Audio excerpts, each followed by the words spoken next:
national correspondent Kayla Gaskins on Capitol Hill. The GOP-backed voter ID bill is heading for a vote in the Senate, setting up a sharp political fight over election security and access to the ballot.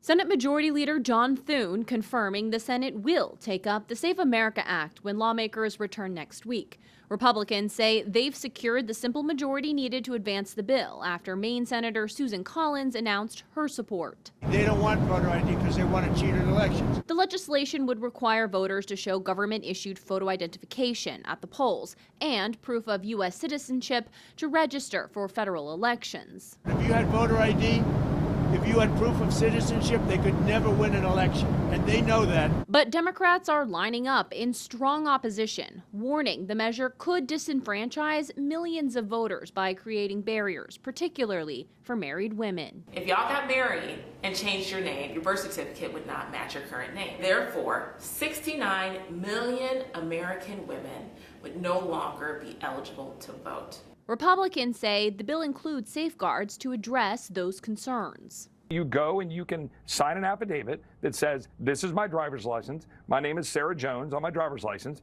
Here's my birth certificate, Sarah Smith. I certify under penalty of perjury that I'm the same person.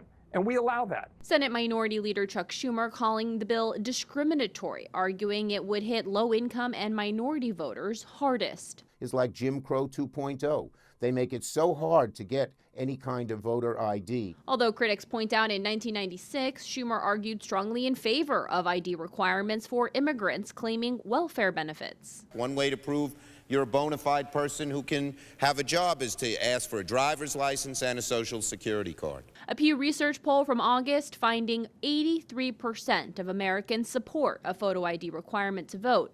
Thune says that level of support is why Republicans want Democrats on the record, even if the bill falls short of the 60 votes needed to clear the filibuster. If the SAVE Act fails to advance in the Senate, President Trump has floated the possibility of an executive order addressing voter ID requirements. On Capitol Hill, I'm Kayla Gaskins.